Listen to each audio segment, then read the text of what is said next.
India's top policy think tank just released a report detailing a massive shift heading for the tech sector. By 2031, up to 2 million IT jobs could disappear entirely. Those 2 million roles belong to the QA engineers, customer support agents, and BPO workers who formed the backbone of the 8 million strong IT sector. When those salaries vanish, the ripple effects hit hard. Rent, groceries, and school fees for an estimated 20 to 30 million dependents are directly tied to these specific paychecks. This chart shows the projected shift in that workforce. Watch the baseline of 8 million drop 2 million as those roles vanish.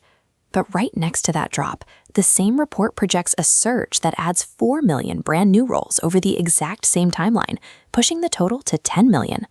We have an industry gutting its foundational workforce while simultaneously generating double the opportunities it's destroying.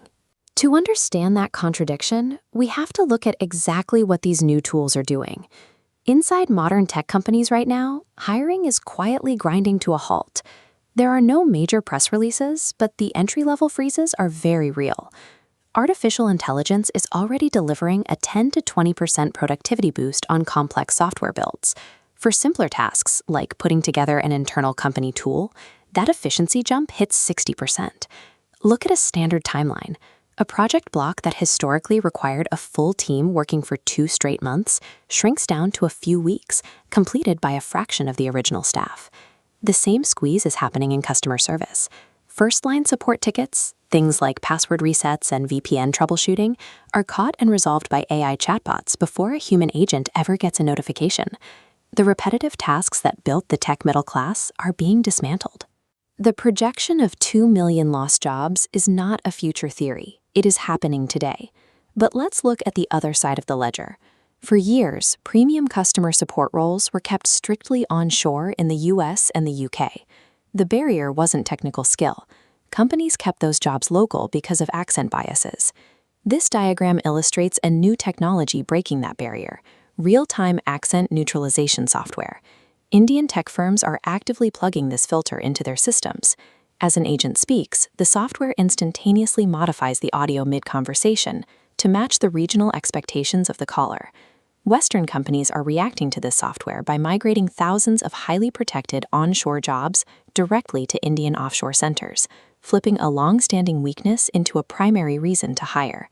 This technological inversion is a primary driver of those 4 million new opportunities. AI is not just deleting entry-level tasks. It is repatriating entire global industries into the Indian market. The problem is filling them.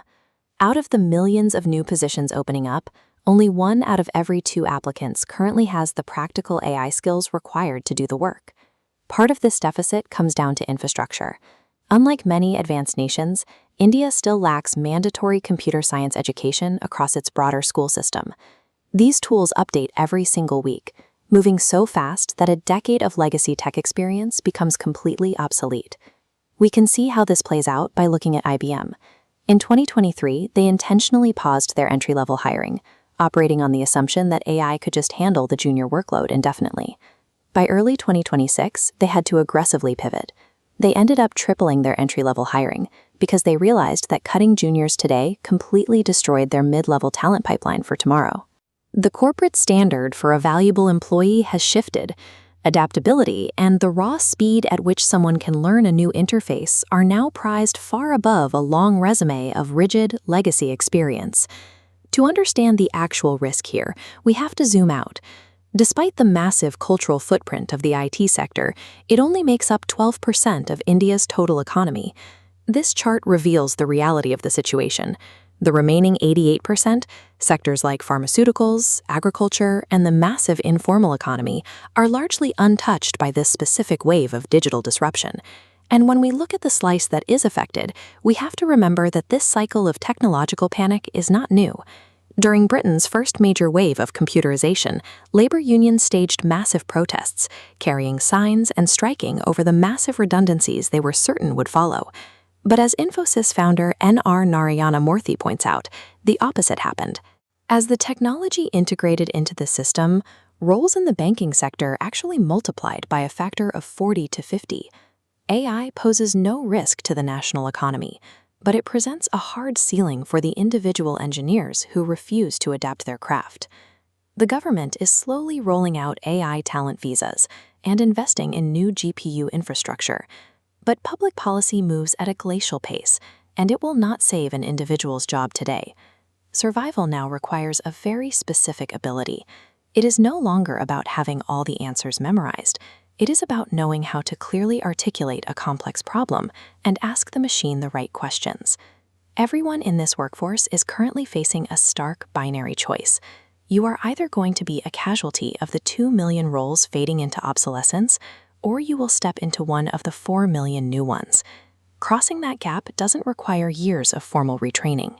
It simply requires the discipline to block out 2 hours this weekend, open a new interface, and start learning how the tool actually works.